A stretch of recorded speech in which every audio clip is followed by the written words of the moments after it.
Please welcome Dua Lipa!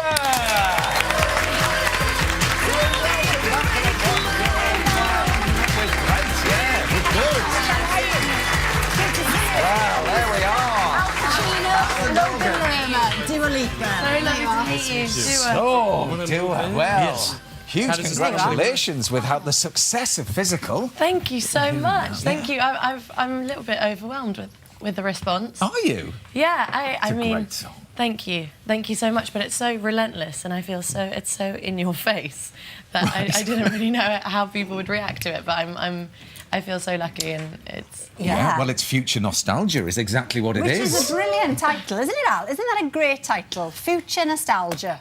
Future nostalgia. It's Yeah. a concept, Yes. yeah. This is kind of the concept of your whole music. It's what the tour's going to be called and the Yes. album that's coming out later on. Yeah. But this is almost like I say, a concept of music and music that's affected you in the past. I don't know if you can just tell us a little bit more about that. Yeah, well, I decided to go with the concept future nostalgia because I wanted to touch on my childhood inspirations and the music that I listened to growing up. Yeah.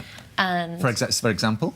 well, it's a lot of elements from Moloko to Madonna. Moloko, to- I haven't heard that name in years. Moloko! Well, you know, it's just these really epic kind of dance songs that I feel just almost instantly transport you to just a happy place. Yeah. And I feel for me it was kind of trying to bring that nostalgia and give it a modern twist. And the first album was massively successful. Thank you. So what did the success of the first album allow you to do for the second one? Because obviously you had a lot more power going into doing the second one, well, didn't you? I actually felt a lot more confident doing this album than I did the first. I feel like I really kind of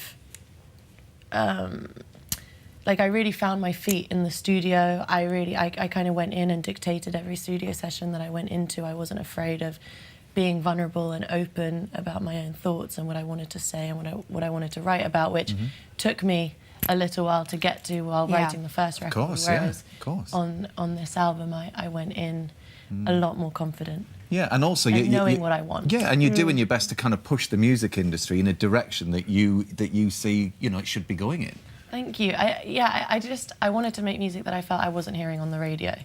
And for me, that was trying to push boundaries, and that way I felt like that's how I could mature as an artist, by just doing something a little bit different and something that essentially scares me. Yeah. And you've also spoken really passionately about how women are represented in the music industry and how you would like to see that changing.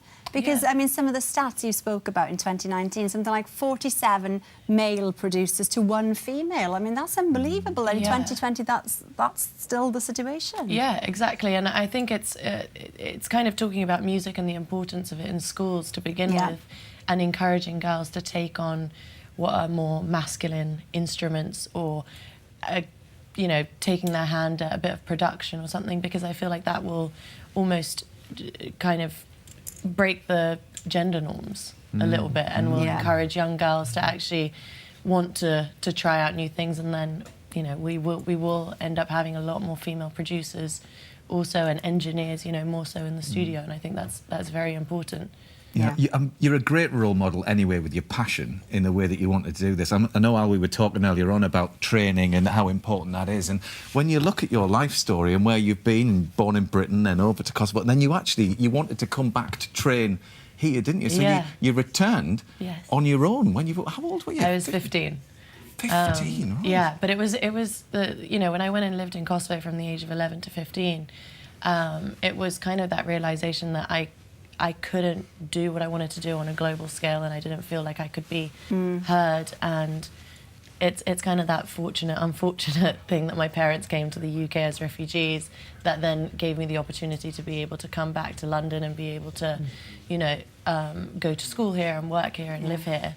That gave me the opportunities to be in a place where everything was happening. And that was my... But to see that at a young age and to push for it and to come, like you say, on your own at 15. But you've been really focused from a very young age, as Matt's saying.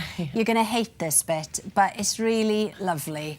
So we're going to show it. I think this is 12-year-old Dua Lipa. This is the important stuff. This is the inspirational stuff. So this is you in school in Kosovo, isn't it? Let's give you a little round of applause for that one. Come a long way, Dua Lipa.